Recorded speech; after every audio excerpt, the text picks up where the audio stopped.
আজকে আমি তোমাদের পটল আলু ডিম দিয়ে এক নতুন পদ্ধতিতে রান্না করে দেখাবো। তাহলে চলো দেখে নেওয়া যাক। প্রথমে আমি পটলগুলো চোচা ছুলে নুন হলুদ মাখিয়ে রেখে দেব কিছুক্ষণ।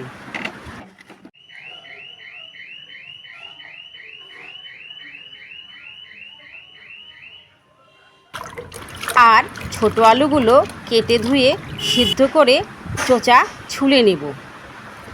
পাশেই মশলাটা করে নেব। তার জন্য আমি এখানে নিয়েছি কাঁচা পাকা লঙ্কা, পেঁয়াজ, এক টুকরো আদা, কয়েক কোয়া রসুন আর গোটা জিরে। এগুলোকে একসঙ্গে শিলে বেটে নেব। এখন বেটে নিচ্ছি। শিলে বাটলে মশলাটা চন্দনের মতো হয়, ঝোল তরকারি খেতেও বেশ ভালো লাগে।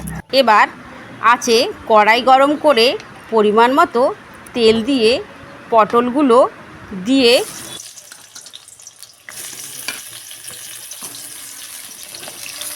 অল্প হলুদ দিয়ে পটলগুলো লালচে করে ভেজে নেব।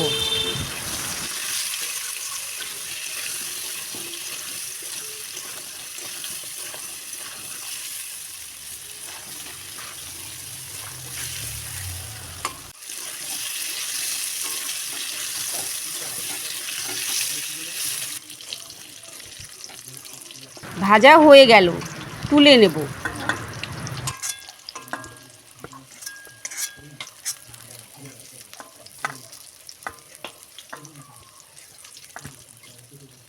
এবার সেদ্ধ করে রাখা আলু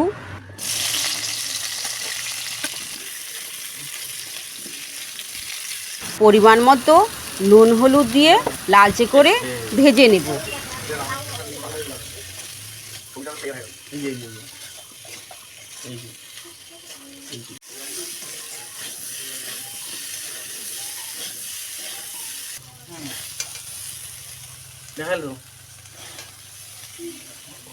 এবার কড়াইতে তেল গরম করে দেব গোটা জিরে, কেটে রাখা পেঁয়াজ,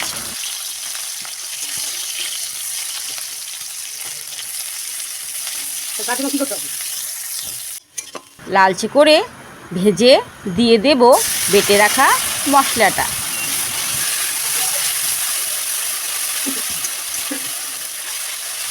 দেব কেটে রাখা একটা টমেটো, নুন, হলুদ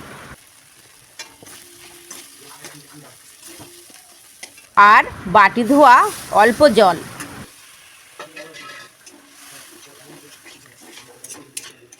নেড়ে চেড়ে মশলা থেকে তেল ছেড়ে দিলে দিয়ে দেব ভেজে রাখা আলু, পটল।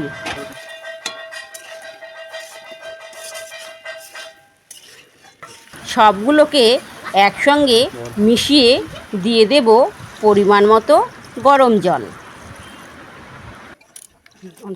ঝোলটা একটু ফুটে উঠলেই দিয়ে দেব ডিম।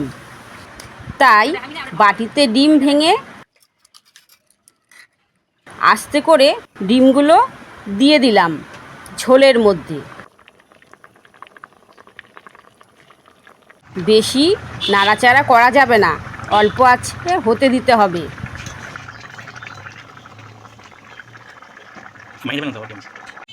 হয়ে গেলে ঘি গরম মশলা দিয়ে পরিবেশন করব।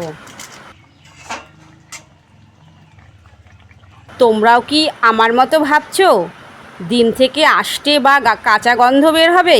সেটা কিন্তু একদমই না। একবার বাড়িতে করে খেয়ে দেখো, খেতে অসাধারণ। আজ তাহলে এটুকুই। ধন্যবাদ।